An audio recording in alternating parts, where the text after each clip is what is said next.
bismillahi rahmaani rahim wala hawla wala quwwata illa billah alil azim suma salaatu wasalaamu ala xayri xalqillahi seydina muhammad alayhi salaatu wasalaam mbokki asalaamaaleykum wa rahmatullahi taala wa barakaatu.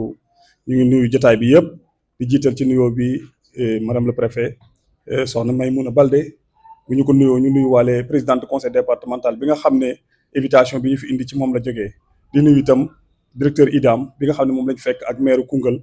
ak représentant médecin chef district sanitaire Koungheul ak chef de service yi fi dajee yëpp di nuyu waale itam presse bi di nuyu waale itam askan wi nga xam ne ñoo fi ñëw. madame la présidente lii mooy mission bi yàlla bu jëlee nguur jox la pour nga wuutu ko ci jaamam ñi la boo demee ci alquran yàlla naan qul li allahumma malikal mulki tuutil mulka man tasaaw wa tanzi'ul mulka mimman tasaa, c'est lui qui détient les pouvoirs, c'est lui qui donne les pouvoirs à qui il veut. waaye daa bëgg bu la ko joxee nag ngay bàyyi xel askan wi ndax askan wi moo ñoo fi ñooy représentant ci kaw suuf nga wuutu leen ca la nga xam ne dañ ko bëggoon te mënaluñ ko seen bopp. yow comprendre nga loolu ci mission bi kon nag kilifa diine kilifa aada kilifa diine ak kilifa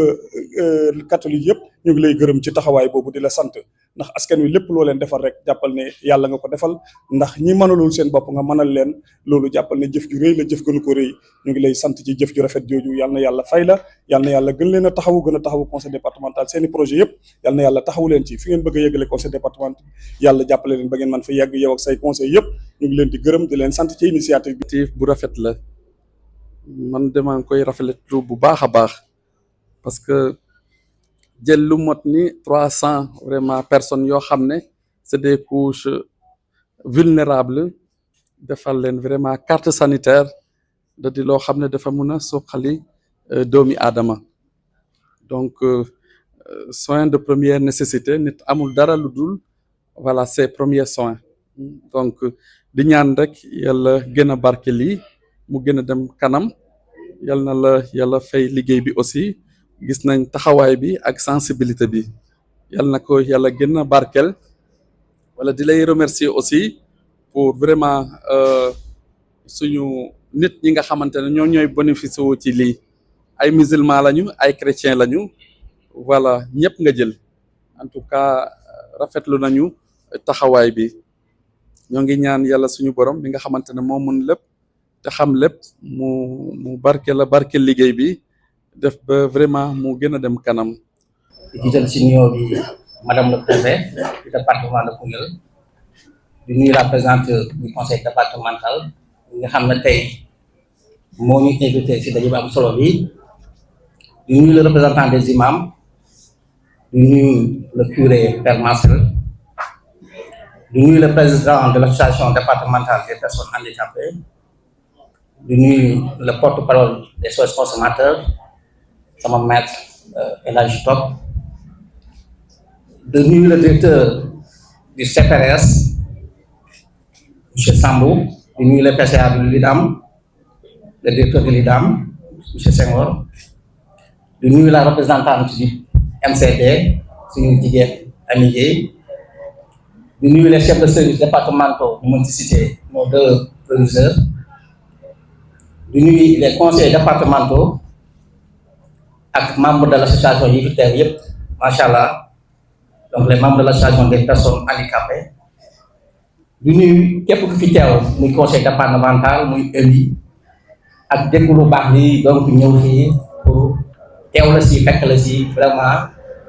la présidente du conseil départemental suñu sœur Socé Diop Dione ñu am mbégte nag teew fi tey ci daje mi teewal fi le maire Alioune Badara Ly di taamu rek di wax ne daf fi teew di ñaan natt bi ko yàlla teg nii yàlla tegli ko donc ñu am feete tey teewal ko fii ci daje mi sur l'invitation donc de la présidente du conseil départemental comme ni ko waxee di rafetlu madame la présidente cette belle initiative parmi tant d'autres suñu rakk suñu xarit wax na ko sànq Souleymane Tounkara gis nañ toutes les activités yi nga xam ne la le conseil départemental mu ngi koy mener à travers différents domaines pour leen jum éducation ba tey santé ak social santé loolu nag dana si féliciter ndax xam ko aussi def ko yaakaar naa aussi c'est pas évident yow yaa ngi bay sawar ci wàllu woowu donc ñu ngi lay gërëm ak les conseillers départementaux yi nga xam ne yàlla jiite am mën-mën bi yokk vraiment au service donc des populations tey li nga def nii tey mën naa wax ne ñëpp nga ko defal ndax tey yaay ndeyu les maires en tant que président du conseil départemental la santé est une compétence centralisée am na santé gis boo xam ne am na loo xam ne état bi def ko jagleel les collectivités que nous sommes ñu siy joué suñu rôle nag di si béy suñu waa suñu kéem kattan ndax tey mën naa wax ne mën naa waxal tous les maires waaw mu laa leen représenté ñëpp ñu ngi yëngu si wàllu santé ñu ngi tabax poste de santé dina ay ambulance di recruter du personnel ñun barki dem ba Ndiaye am na 50 récipiendaires yu jot ay diplôme formation santé la mairie moo leen fayal donc lii aussi bu ñëwee madame la présidente nga dolli ko si yooyu yëpp donc dañuy nun lu muy au nom du maire rafetlu ko sant la gërëm la vraiment di ñaan mu ñaan nekk une tâche d'huile te maire yëpp roy si ñu ngi si gaa mais jël see yooyu macha allah surtout nag couche bi nga xam ne ñu ma ko defal muy couche bu néew doole santé war naa ko sànq dafa dis ba nga xam ne même ki nga xam ne yàlla mën loolu ko sax attan na ko ñun nii yàlla nekk na mais ñu ngi nekk ay fonctionnaires mais dañu nekk si ay mutuelle état bi dañu jàppale boo demee si réew yi nga xam ne mën nañ seen bopp tey wàllu wér-gu-yaram bi ñu koy seetu assurance maladie la ñuy def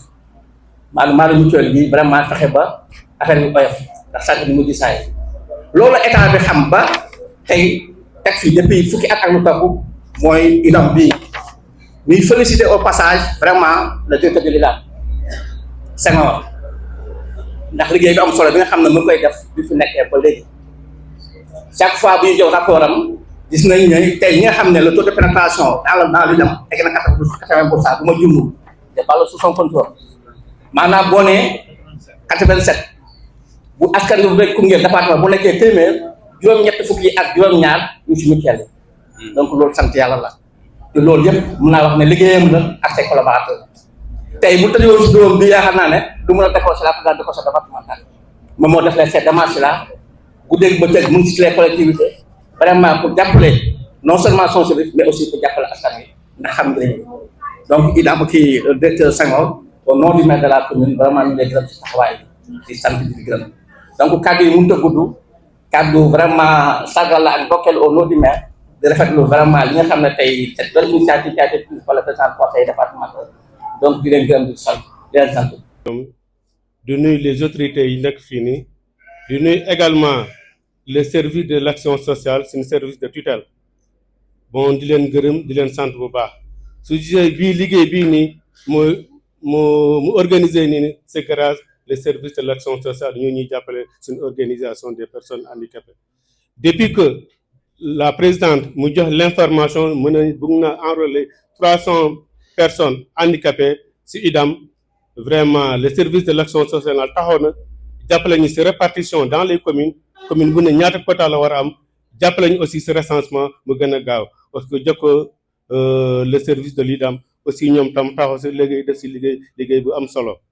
donc ñu ngi sant bu baax le service de l'action sociale parce que au service ñaari ñoo fa nekkuñ ay collègues mais ce sont des frères monsieur Diop ak monsieur Samb dañoo mel ni mag ak rak vraiment liggéey foofu na liggéey bu rafet ma ñu ngi gërëm bu baax au passage monsieur Diop mu nekk retraite ñu koy ñaan retraite bi jàmm mu yàgg ci kanam njabootam loolu su passé ñu ngi gërëm bu baax le conseil départemental nekkul la première fois ñu def une telle initiative pour les personnes handicapées daaw sa si biir weer koor bi jox nañu sukar koor ñu dajale ñu fenn conseil départemental jox les personnes handicapées seen sukar koor donc ce n'est pas la première fois conseil départemental di def lii nii pour les personnes handicapées donc si loolu ñu ngi sant bu baax nag le conseil départemental parce que gis nañ ne am nañ engagement baax pour l'inclusion et la promotion des personnes handicapées vraiment madame Soso Diop taxaw na vraiment ce problème inclusion ak promotion des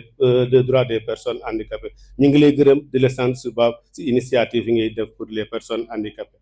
ñun tam ñu ngi assurer suñu kuréel ñu ngi assurer bu baax nag madame la présidente ñu ngi sawet di la ñaanal toujours bon di la jàppale ci ces initiatives di la ñaanal yàlla nga def ay résultats yi ba gën a yóbbu ëpp lii ni au niveau du département de Koungheul aussi madame la présidente bon ñu ngi lay ñaanal aussi nag mais suñu amee suñu centre handicapable ñu nekk foofu ne mën nañ développer des initiatives yoo xam ne di demale si wàllu njàng ba système bra ak njàng système langue des signes bi. madame la présidente aussi ñu ngi lay ñaan aussi nag nga ñu gën ñu jàppale si yenn formation parce que gis nañ ne les personnes handicapées am nañ benn texte de référence ñu ko la loi d'orientation sociale pour la protection des personnes en situation de handicap soo ñu jàppalee ñu def benn atelier d'échange avec les autorités les élus locaux les services techniques yi nekk si dans le département kenn ku ne am dëgg-dëgg si texte de référence bu boobu noonu su boobaa dinañ xam li ñu mën a jàppale les personnes handicapées dans le département ñu ngi lay ñaan nga jàppale si benn atelier sur la loi d'orientation sociale pour les personnes en situation de handicap ak le genre suñ ko defee dëgg-dëgg su leeree ñëpp incha allah problème inclusion ak la promotion des personnes handicapées su boobaa dana résoudre ñu ngi lay ñaanal bu baax di ñaanal aussi que au nom des personnes handicapées toujours ñu ngi lay ñaanal nga am ay résultats yi gën résultats yu baax a baax dans le département de Koungheul maa ngi sant ñëpp di gërëm ñëpp merci. Madame la présidente du conseil départemental, monsieur le maire, l'intérimaire du chef de service de l'action sociale et directeur du CRS, directeur du service familial, président de l'association départementale des personnes vivant avec un handicap, le PCA et le directeur de l'UDEM, les proviseurs, les conseillers, maa ngi gërëm ñëpp di sant ñëpp di am mbégte si ñu woo ñu ñëw waa SOS consommateur bu fekkee boo dama ànd ak juróomi nit di xam ne dama tenir exclusivement pour ñu ñëw représenter le département muy Saër Diop, Pape Ndaw, Aliou Ndaw, Fanta Diallo ak Mbaye Top jógee si département bi mais dama bëggoon ngeen may ma tuuti ma rendre tey ma profiter si occasion bi ma am tey pour rendre un grand hommage à l'adjointe au préfet du département de Koungheul ici présente soxna si toog nit ku baax nit ku jullit nit ku xam administration xeebul kenn moo tax ma tenir tey ma profité aussi occasion bi très sincèrement rendre ko un grand hommage ñaanal ko di leen ñaan ngeen ñaanal ko yàlla may ko fan bu wér-gu-yaram li gën si moom yal na ko yàlla def parce que nit soo koy ñaanal danga koy ñaanal li gën si moom et je pense que li si kanam raw li ba ce que je dis là c'est pas fortuit xam naa loolu tax man ma wax te su demee ba si kanam di ngeen xam donc madame la préfète merci et très bon courage. Cela étant, madame la présidente man maa ngi woon Dakar mais bi ma déggee ne da ngay def cérémonie bi man dama déplacé wu ñëw suñu ko teeloon léegi sax yaakaar naa képp ku bokk si SOS consommateur te ñun ñëpp si SOS consommateur sax lañ bokk parce que ñun ñëpp ay consommateur bi moo tax ma déplacé wu ñëw. C'est un geste très fort parce que nag nit su la dénkee kuréel gu mel ni conseil départemental wala nga ñu fal la loo xam ne yow askan wi yow lañ yaakaar si li ngay doxalee la ñuy xam yow wéy nga askan wi wala wéy ko askan wi parce que am xalaat jël ay néew yu doole parce que nous sommes tous des handicapés ñun ñëpp ay handicapés lañ nag ça il faut que ça soit très clair parce que la perfection elle est divine yàlla rek moom ñun ñëpp am nañ loo xam ne dafa manqué si ñun donc ñun ñëpp ay handicapés soo si jëlee benn catégorie taxaw leen taxaw bii jàppale ngeen ci handicap économique ak handicap physique parce que wér-gu-yaram mooy lépp nit mun a manqué lu nekk sauf wér-gu-yaram parce que soo amee wér-gu-yaram su lépp day taxaw donc nga am xalaat bi jël catégorie de personne bi xam ne ay suñu nawle lañu ëpp lu leen dara si ëpp leen sax ñoom ñooy ëpp leen lépp nga am xalaat bu rafet bi ak sa conseil ak sa conseil départemental teg acte bi mel nii jël seen wér-gu-yaram def ko sa préoccupation mais chapeau merci beaucoup parce que tey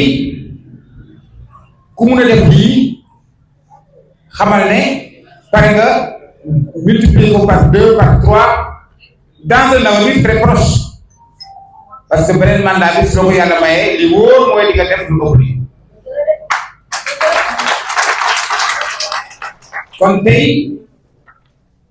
man gërëm rek laay la mun a def SOS consommateur gërëm rek la mun a def parce que ñun aussi SOS consommateur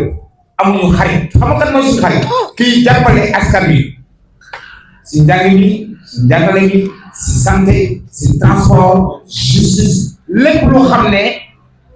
day taxaw askan wi ku si jàpp ñu ñëw ànd ak yow nekk sa xarit ñun soo man de élève toog dama doon may chaque jour 1 milliard naa la jël mais su ma gisee nga posé benn acte bu xam ne askan wi du suuf seen bopp rek ma xeex la man aw ma xarit aw ma kii on peut pas ma corrompre de toute façon par rapport à ça te ñëpp xam nañ loolu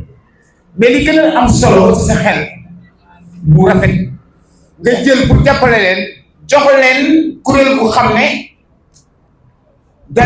leen di yombalal loolu kooku intelligence la parce que nit ki mënoon leen jël ay rek jox leen yóbbu leen feneen wala ñu jox leen yeneen mooy mais da leen jël dugal leen si lu mel ni IDAM xam ne tey ñoom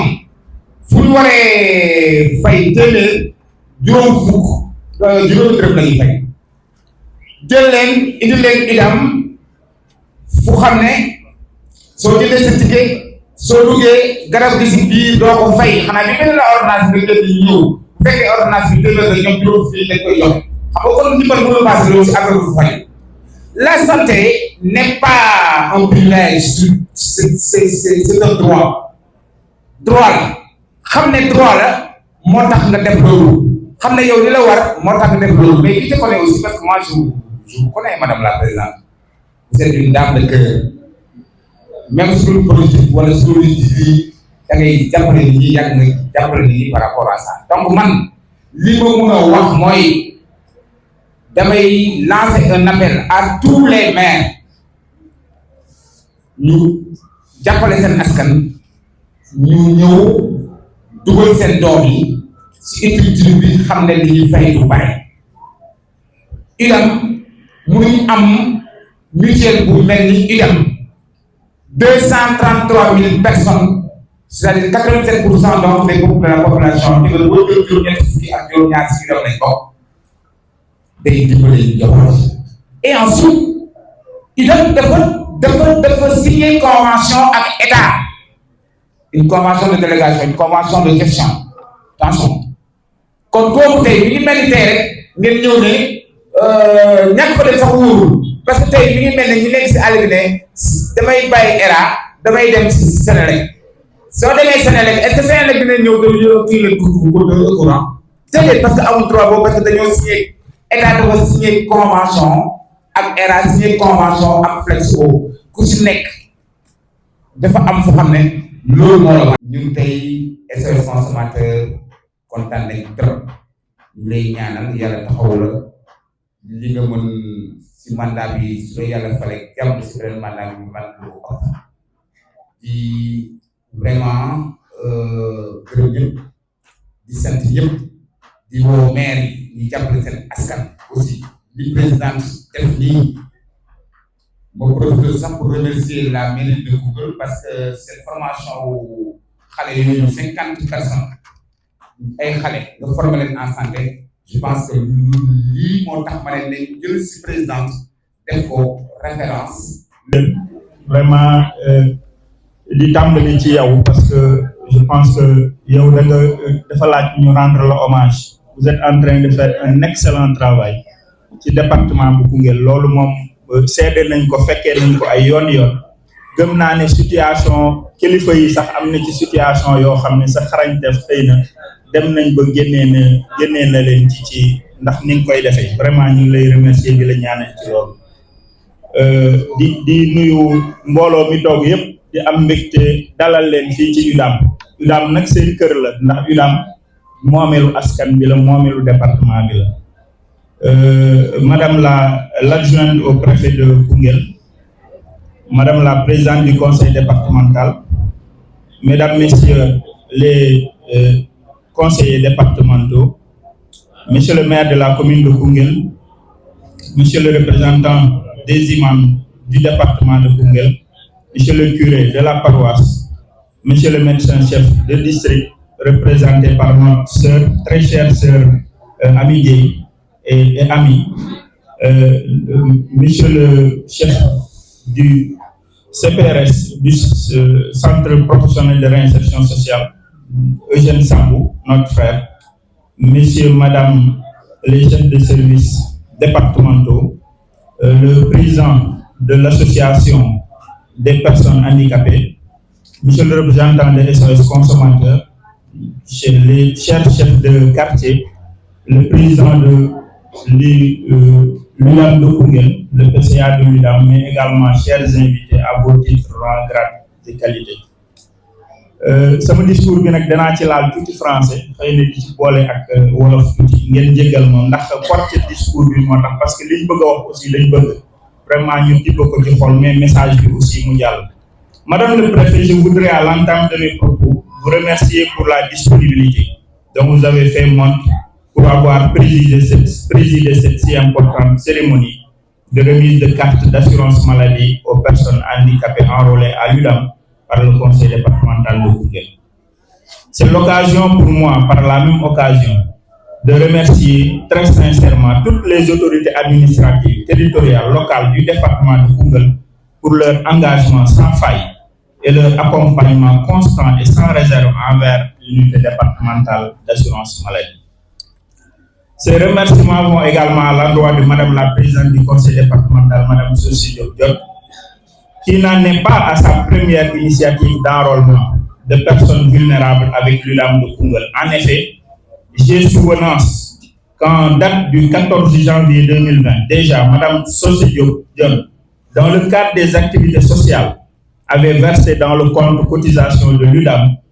de Koungheul une cotisation pour 2300 élèves de CM2 et ces effectifs étaient répartis à travers tous les départements.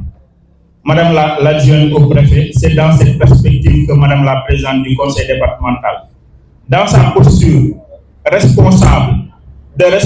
extrêmement sensible aux problèmes des populations depuis son statut d'élu local averti,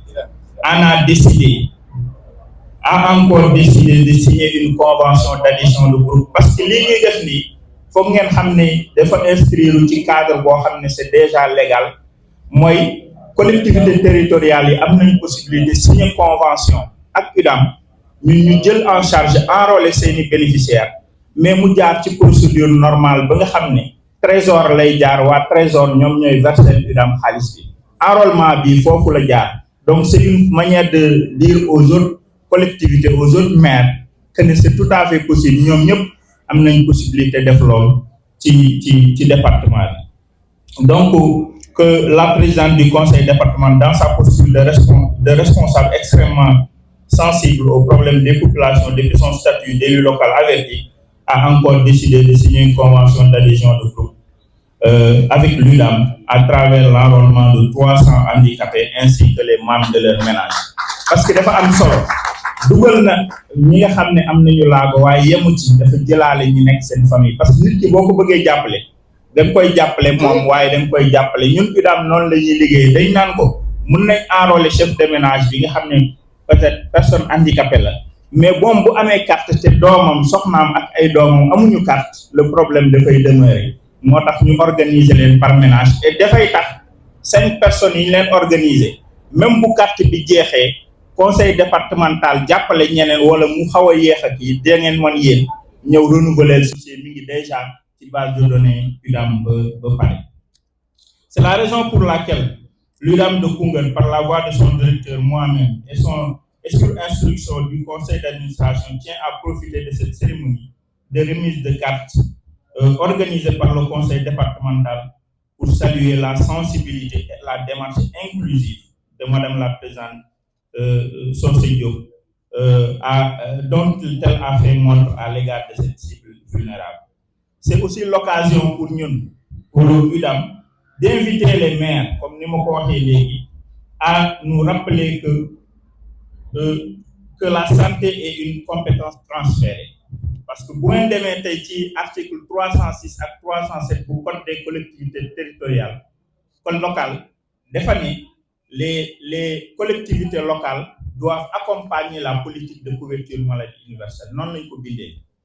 Donc loolu moo tax ñoom ces articles quelque part ñu ngi leen jox nañ leen buntu ku ci mën a bëgg a def initiative yu mel nii nga mun ko def foofu. Donc à ce titre, nous avons l'habitude de le rappeler souvent lors de la tenue des débats d'orientation budgétaire des collectivités territoriales. Il est vrai que les élus des collectivités territoriales consentent beaucoup d'efforts dans l'accompagnement du secteur de la santé. Une noble mission qu'il faudra nécessairement poursuivre,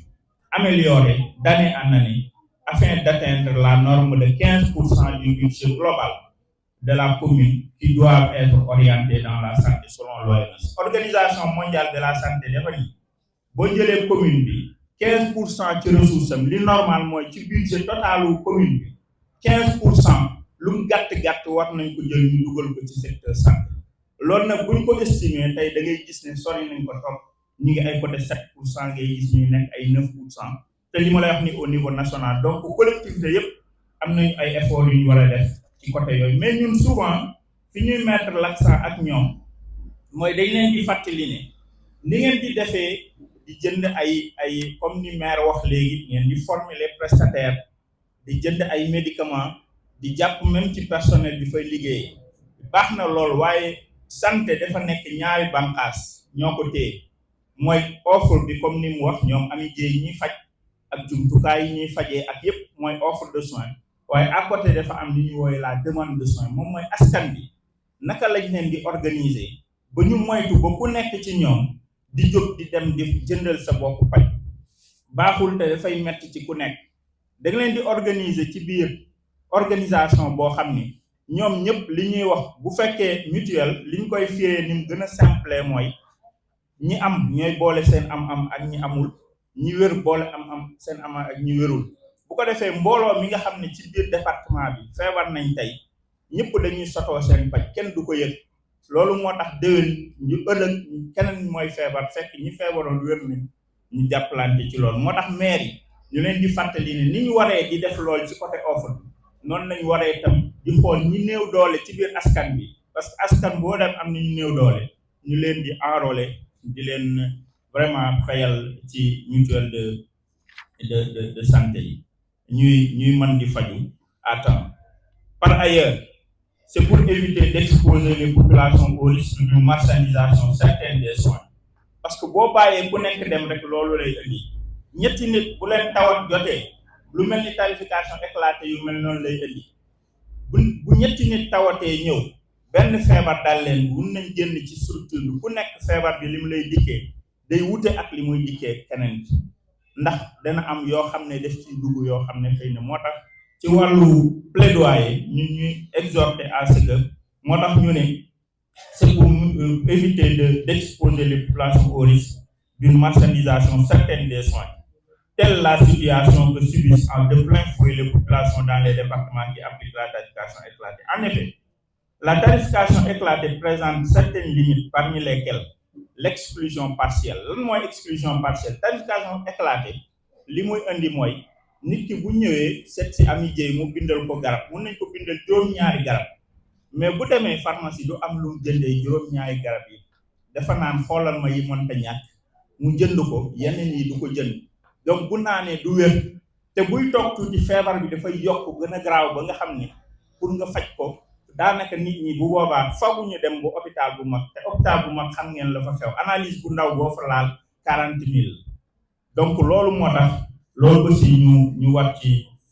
bàyyi xel maa ngi leen di woo nag bu ngeen demee ngeen wax askan bi yëpp ñu ñëw renouveler seen cotisation yi parce que UDAM mutuelle tam loolu la du boo ko xasee am rek toute la vie la mais dafay jeex nga ñëw yeesal ko mais bu jeexee yeesal si woo ko nga toog lu ëpp 6 mois nga doog a ñëw ñun UDAM dañ lay xaarloo waat tam diiru nëgëndiku 1 mois parce que dañuy sóor ne yow mii kat dafa am loo daas fanaana la ndaale xëy na dangaa am yoonu hôpital bu taxaw wala yooyu moo tax balaa muy mat 6 mois na ngeen fexe ngeen renouveler seen carte yi comme ça liñ ci war a donc vraiment en espérant que mes plaidoyers auprès des autorités administratives, sanitaires, territoriales seront entendus et qu'ensemble nous renouvelons le défi de la couverture maladie des populations du monde rural et des groupes vulnérables. Je renouvelle encore une fois, Madame l'adjointe au préfet, l'engagement de l'UDAM à poursuivre cette collaboration avec tous les acteurs du système de santé. Je vous remercie. xam naa ne damay jaar ci tànk yi nga xam ne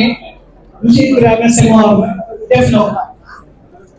jaxase olof bi ak nasaraan bi comme ni ko Cheikh Faye waxee léegi il faut que information bi mën a jàll bu baax a baax ñëpp dégg ko madame le préfet du département de Koungheul, monsieur le représentant du maire de la commune de Koungheul, monsieur Modou Ndiaye, monsieur le maire jërëjëf encore lépp loo xam ne ñi ngi koy def ci département bi da ngay dagg sa yitte yëpp ñëw taxaw sagal kon dangaa def li nga war rek dangaa war ne yow Koungheul nga dëkk te doo taxaw ci ay détails madame le préfet jigéen bi mën góor laa ko tuddee man du ma wax adjointe au préfet mais madame le préfet laa ko tuddee jërëjëf merci beaucoup pour la disponibilité ak ni nga rehausser journée bi tey de par votre présence. Monsieur le directeur de l'UDAM Koungheul Kaffrine, monsieur Ibrahima Senghor, monsieur le directeur du CPRS de Koungheul, les jeunes, merci beaucoup. Monsieur le représentant du médecin chef de district sanitaire de Koungheul, Sama Dialba, jërëjëf. Ami jërëjëf, merci beaucoup. waaye nag il faut ngeen fay parce que da ngeen cee profité pour def seen sensibilisation wax li ngeen bëgg a wax surtout les jeunes soo paree yow il faut mu am loo def conseil départemental ndax lu bëri wax nga ko loo xam ne wax dëgg yàlla du mën a organiser waaye nag tax gannaaw waxal si soxla loolu nga def monsieur l'inspecteur de l'éducation et de la formation. Messieurs les proviseurs maa ngi leen di gërëm di leen sant yéen it amu leen dara ngeen di wax ndax wax dëgg yàlla conseil départemental am na lu mu def dugal na fa loxoom. Monsieur le représentant de SOS consommateur de Koungheul booy tam laay wax ñu ñëw lu tuddee booy tam merci beaucoup merci ci dëgg gi ngay doxal ak li ngay wax ndax Senghor wax na ko léegi. yow moom ku jaar ci dëgg nga ànd ak moom waaye ku jaarul ci dëgg da nga koy xalam ba mu yaakaar ne yow mosoo koo xam loolu nag mooy nit dëgg doo dencal kenn daal loo am loo naqari da nga koy wax xol bu rafet nga am jërëjëf parce que yow du lii moo ñu boole ndax koo bay ba nga xam ne man ci këru dëgg ñu nekk ci këru fan moo doon sama ñeenteelu bàpp te yéen a bokk benn day yéen ñaar léegi laa koy préfet. Monsieur le curé de la paroisse Notre-Dame de Fatima de Koungheul, merci pour la disponibilité. kooku amul payam parce que dafa jël seen jour Korité amul jot mu déplacé wu ñëw di ñu ziare si te ñun ñoo ko ziare merci jërëjëf pour ça. sama sëriñ sama sang El Hadj Malick Cissé jërëjëf le représentant de l'imam yàlla nga fi yàgg te wér. Mesdames, Messieurs les conseillers départementaux, ñoom ñooy sama bras droit parce que lii tey ñoom buñ nanguwuloon du am man xalaat rek lay am ñoom ñooy yëkkati seen loxo wate ko à 100% donc ñoom lañ war a gërëm sant leen tey ñi nga xam ne ñu ngi ci comité bi ñëpp ngi ñi ci àll bi dafa am lu leen tee moo tax mënuñoo ñëw ku nekk xam ne ne oto dafa jafe kon nag dafa mel ni ñëpp nga fi parce que vice président yi ak secrétaire élu yi ñëpp a ngi taxaw kon ñëpp taxaw nañ. Madame, Messieurs les représentants des associations de personnes en situation de handicap mooy sama naataango yi ma jàkkaarloo jërëjëf damay jël nuyoo bi ak sant bi teg ko ci sama loxo doom bàjjanam laa Ndeye Khady Diop ak monsieur Souane maa ngi leen di gërëm di leen sant di jéggalu ci déplacement bu métti bi dañ leen waroon a fekk si jox leen ku nekk mais dañ bëggoon a jàkkaarloo ak yéen moo tax chers bénéficiaires chers concitoyens chers invités c'est avec une grande et profonde émotion et une grande fierté que je prends la parole aujourd'hui pour cette cérémonie qui nous tient à cœur. sama xol tooy na moom laa leen bëgg a wax te bëgg naa. Le conseil départemental ne se limite pas seulement à gérer des infrastructures. Elle a pour mission de veiller sur chacun des habitants, en particulier les plus vulnérables d'entre nous. Conseil départemental di ko tax a jóg ku nekk ni tabax ay bâtiment rek ndax ku nekk gis na liñ ci def tabax nañ ci lycée def fa ndox def fa lu ëpp juróom-ñaari salle de classe defal enseignants yi ak proviseur boobu fi ñuy toog di liggéey def infirmerie ci lycée bi defal ay bloc administratif defal ay salle de classe étudiants yi at bu jot ñu jox leen juróom-benn million footballkat yi ak ñi def tàngat yaram at mu jot ñu jox leen million ak leneen su ma ko limee duñ def du loolu rek moo ñu tax a jóg waaye dañoo war a bàyyi xel ci askan bi surtout askan bi nga xam ne dañoo néew doole élèves yi ku nekk xam ne dañoo néew doole yéen nit da ngeen a néew doole te comme ni ko doyen doon waxee léegi képp ku toog fii rek handicapé ku fi toog rek genn wàll gi yëpp yéen a ngi takk ay meeru ñeew loolu handicap la ñenn ñi ngi takk seen oom yi maa fekk Adja Awa Wilane ak Bagoto ku nekk ngi takk say oom ñu ne dañu am ay atouts doomu handicap la kon nag ñoo ngi ñoo ko bokk waaye nag man yéen laa leen ci jiital di leen wax ne comme ni ko monsieur Senghor waxee Guèye Tunkara wax ko lii du tey laa ko mos a def pour rappel. Alors que j'étais encore directeur général de l'Agence des constructions des bâtiments et édifices publics, ma première expérience de collaboration avec l'unité départementale d'assurance maladie de Koungheul avait commencé par l'enrôlement de 2300 élèves dans le cadre de la couverture maladie universelle des élèves. Donc, boobu falagu moom Koungheul waaye dañoo faloon ci sama njàng ak samay diplôme ma jël ci sama salaire li may fay ñaari junney élèves ak ñetti téeméer dugal leen carte ilam ndax xale yi ay néew doole rek kon nag c'est la raison pour laquelle lorsque les populations du département de Koungheul m'ont fait honneur de me porter à la présidence du conseil départemental, cette collaboration avec l'UDAM a connu une dynamique plus soutenue qui a conduit à cette cérémonie aujourd'hui. ba ma ko itam defalee su ma ci amoon ma naqari kon du ma dellu si waat Senghor parce que man kat du ma ñëw ñebe kenn du ma yem waaye da ngeen koo def na mu waree élèves yi kontaan parents d'élèves yi kontaan curé bi kontaan imam bi kontaan ma ne nag tey dafay dellu si waat waaye nag boobu ñaari junne ak ñetti téeméer la woon ci sama poste la jógee woon ndax ñi ma doon fay salaire bu mucc ay mais lii si budget conseil départemental la jógee te ni ko Eugène waxee dañ ko defee dans la transparence ndax xamoon ni ñu koy defee ñoom laa laaj président laaj Senghor ñoo tànn ñi fi toog man xaw ma leen am nañu moo fi xam waaye xaw ma ñëpp donc lépp si jub ak jubal ak jubal ci lañ ko jaarale. Aujourd'hui, nous posons un acte concret de justice sociale, la remise de vos cartes de couverture maladie universelle. Justice sociale ñëpp a yem ñi néew doole ñi nekk ci mbedd mi ñun ñëpp ay doomu aadama rek si suñ borom bi lañ jógee ci ngën ñi déglu te yàlla na yéex kon nag ñun li ñu am yéen da ngeen ko war a am. Nous savons que vivre avec un handicap est un défi quotidien souvent aggravé par le coût des soins de santé. néew doole rek nga bëgg cee boole di faj dafa métti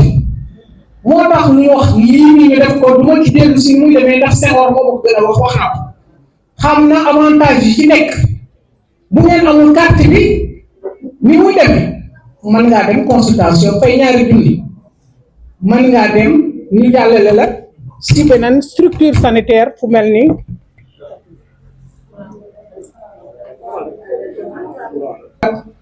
mu war a métti ci yow moo tax tey ma ne au lieu que ngeen di ñëw di ma indil ay ordonnance naan ko président jëndal ma ci président damay fay consultation 10 000 wala dañ ma war a transférer fayal ma kii bi ma ne naa leen ko yombalal su ngeen amee carte bi da ngeen ma ko yombalal ko seen waajur yi ak seeni mbokk. Cette carte c'est le sésame de votre autonomie kon yéen lu leen neex ngeen def ci. Elle concrétise la volonté du chef de l'État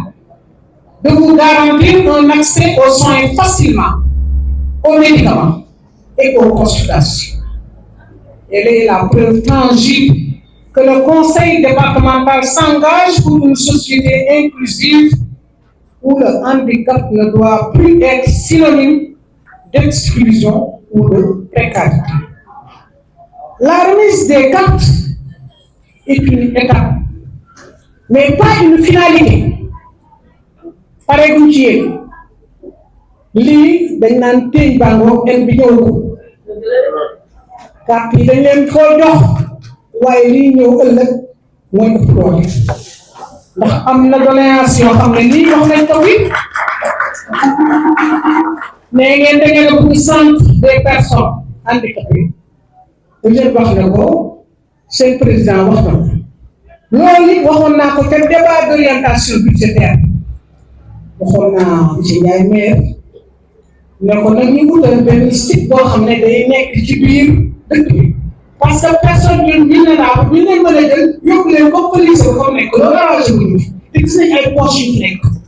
suñ ko gisoon ni ñuy def ba tabax infirmerie bii nekk ci lycée tabax ay bureau administratif dañ koy jël suñ budget tabaxal la bu fekkee ne loolu mënul nekk gis naa fi ay bâtiment yoo xam ne yu màggat lañ ñun mën nañ koo réfectionné ba mu normal comme man ci liggéey boobu laay liggéey ndax suñ kër gi ku ne ma ku romb ñu la woon ay néegu seng la da nga koy fàtt weddi te ay néegu seng la woon ma defaraat ko ba mel ni étage donc bu ngeen ñu joxee bâtiment boo xam ne du màgget la ñun dinañ ko mën a réfectionné ba mel ni tabax bu bees boo xam ne kii waxul nag ngeen jox ñu bâtiment boo xam ne bii boo ko réfectionné coût réfection bi dina doon plus de 60% de la construction neuve loolu ci njàng mi njàng muy génie civil loolu il faut démolir et reconstruire donc maire loolu dafa koy teg sa loxo yow waa urbanisme pour formation bi ngeen wax aussi am na formation boo xam ne bii dañ ko war a jàngalee jigéen ñi defe naa madame Gadiama mi ngi lay dégg ak maire Bagondo président commission bi mooy mbay ci kaw taabal bay ci taabal donc contacté naa ki nga xam ne mooy formateur bi muy waa agriculture defal nañu terme de référence yi ñoom ak aussi chef de projet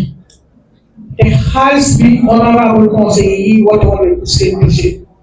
te bay ci taabal da leen di noppal si kaw taabal ñi ngeen di nekk bay seen chimone bay seen carotte bay seen salade bay seen naanal di jaay te ci biir kër gi ngeen koy defee loolu leen sonal formation boobu nag amul ku néew doole jigéen ñëpp lañ wax ñëpp lañ ci boole kon nag mère Ba ko ay jaratu Marème Gaye ko su ngeen koy def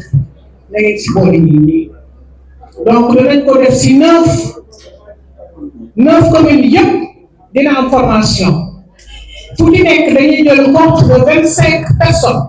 ñaar fukki nit ak juróom dañuy jël former leen pour ñoom ñu doonaat ay formateurs.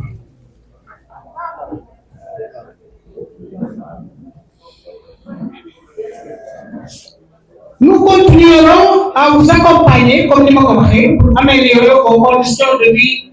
pour que chaque handicapé puisse vivre dans la dignité, la sérénité et la sécurité sociale.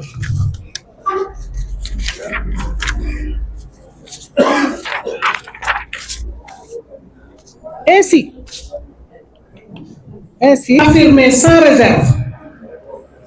que la mutuelle de santé départementale IDEM de Koungheul est d'une utilité indispensable aux populations du département. En ce sens qu'elle contribue à faciliter aux populations l'accès aux soins de santé de qualité au niveau des différentes structures de santé du département de la région. Kon nag loolu xam ngeen njëriñu IDAM mooy comme ni ko Senghor waxee faram fàcc na njëriñ li ci nekk yëpp dana leen dimbale ngeen faju te du ngeen sonn te du ngeen dépenser lu bëri loolu nag tax na je tiens à remercier chaleureusement monsieur Ibrahima Senghor, directeur IDAM Koungheul Kaffrine, et monsieur Amadou Diop, chef de service départemental de l'action sociale qui vient de prendre sa retraite méritée pour leur appui technique et qui n'ont ménagé aucun effort pour la réussite de ce projet. Senghor jërëjëf Amadou Diop mi nga xam ne dafa jël retraite invité woon nañ ko sax ñu ngi koy gërëm di ko sant parce que dox na si wax na si te lépp luñ daan def comme ni ko Eugène waxee léegi dañ ko daan woo laaj ma xalaatam ak xel mu ànd ak ñu def ko même buñ daan joxe sax ay vivre waaye nag duma fàtte mention spéciale aux équipes d'enrôlement qui ont travaillé sur le terrain souvent dans des conditions extrêmement difficiles xam ngeen ne lii liggéey ko yomb dem wala ñëpp kenn par kenn ci 9 communes yi foto leen jël seen carte d'identité def ci seen kayit seen bulletin de naissance yi def ci seen date bi nga xam ne fi lañ jibbu yomb kon équipe bi nga xam ne def nañ ko te ñun joxuñ leen dara ñu koy joxuñ leen sax déplacement ñu gërëm leen sant leen ñaanal leen yal na leen yàlla suñu borom bi fay. Maintenant, en tant que président du conseil départemental, je réaffirme mon engagement à placer la dignité humaine au centre de l'action publique. Avant de terminer mon propos, Madame le Préfet, je souhaite à travers cette opportunité qui m'est offerte aujourd'hui de m'adresser aux populations de mon cher département Koungheul Bambou. Donc, balaa may pare nag damay wax ak waa département bi yëpp commencé nag par conseil. Di leen wax ne nag charité bien fait commence par soi. Képp kuy conseiller toog dama lay ñaan yow ak sa famille ngeen ñëw IDAM inscrire ci 60 conseillers la donc moo ci lii ñu def day ñooy yëpp ak seen famille dana leen yombal yëpp te bu leen ko caaxaanee parce que Senghor li wax dëgg yow li nga war a fay 10 000 francs nga war a fay nga fay 1000 francs loolu day daal di ko yow boo waree déplacé wu ñu jël la en partie en charge boo waree jënd ordonnance même chose wax nañ la pharmacie ngeen def ko pour noppal seen bopp noppal seen njaboot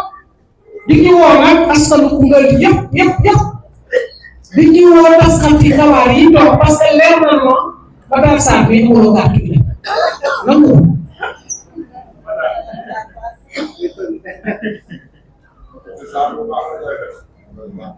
Voilà donc, Madame le Préfet, en grosso modo, j'avais dit qu'avant de terminer, je souhaite à travers cette opportunité qui m'est offerte aujourd'hui de m'adresser aux populations de mon département, demander à tous les chefs de ménage de mieux s'approprier la mutuelle de santé départementale, dont la mission est de faciliter, je l'ai dit, aux populations l'accès aux soins de la santé. Chers bénéficiaires, cette carte-là, c'est la vôtre. Il faut prendre soin de votre santé, car votre santé avant tout, c'est notre priorité.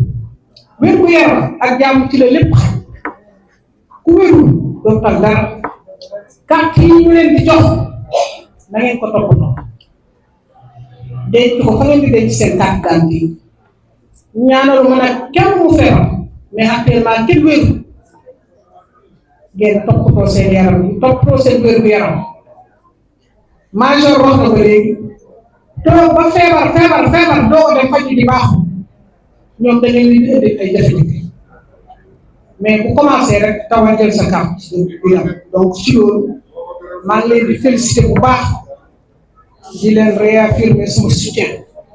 et je dirais vive la solidarité, vive le département de Koungheul. Bien, merci beaucoup.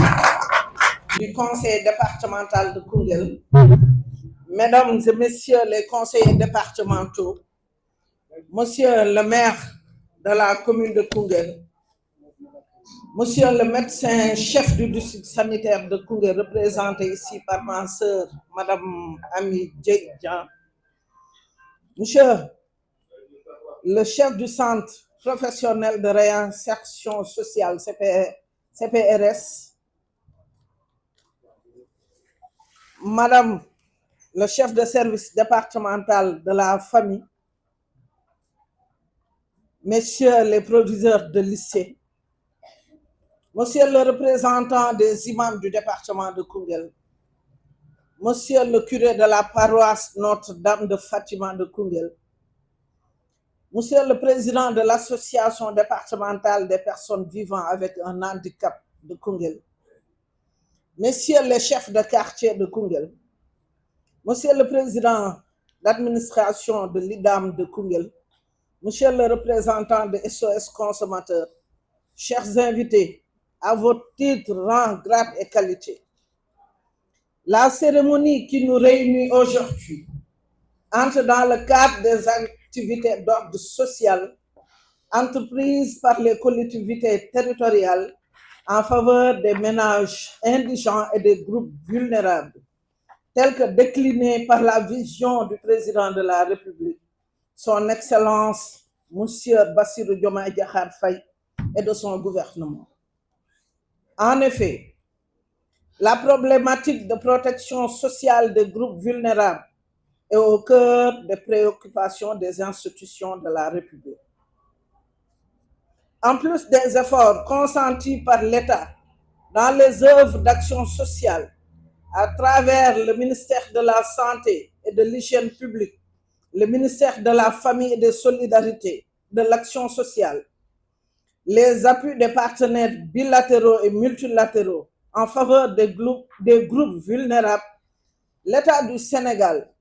compte effectivement sur les collectivités territoriales pour soulager les cibles dans le cadre de leur prise en charge médicale. C'est là toute la pertinence et la portée de cette belle initiative de Madame la Présidente du Conseil départemental, Madame Socé Diop Dione, et de son conseil départemental en enrôlant 300 personnes vivant avec un handicap ainsi que les membres de leur ménage. Ainsi, à travers cette action tout autant louable et humanitaire, le conseil départemental a montré qu'il a compris que l'accès équitable aux soins de santé pour toutes les catégories de la population est un des défis majeurs que les terroirs doivent relever sans plus attendre. Madame la Présidente du Conseil départemental, cette action d'enrôlement des personnes vivant avec un handicap et des membres de leur ménage que vous venez de poser constitue sans aucun doute un pas décisif dans le grand chantier de la réduction de la vulnérabilité des ménages en général et des ménages du monde rural en particulier, connus pour l'acuité avec laquelle la barrière financière liée à l'accès aux soins de santé se pose à eux. En effet, il s'agit là d'un bel exemple donné par le conseil départemental aux autres communes du département qui, certes, sont toutes en train de s'investir pleinement dans la politique de santé, mais qui sont également appelées à étendre leurs actions aux groupes vulnérables et aux ménages indigents. C'est seulement dans cette perspective que la politique de la couverture sanitaire universelle pourra être une réalité dans le département de Koungheul et pourra être une traduction concrète de la volonté du chef de l'État de faire de la multisectorialité un des leviers phares de la mise en œuvre de l'approche de territorialisation des politiques publiques. Fort de cette occasion qui m'est donnée aujourd'hui de communiquer avec les populations au nom du préfet du département, Souleymane Ndiaye empêché, j'exhorte les populations du département à s'approprier les structures de santé à travers la confiance qu'elles accordent au comité de développement sanitaire qui les représente d'une part et d'autre part cette mutuelle de santé départementale UDAM qui constitue un système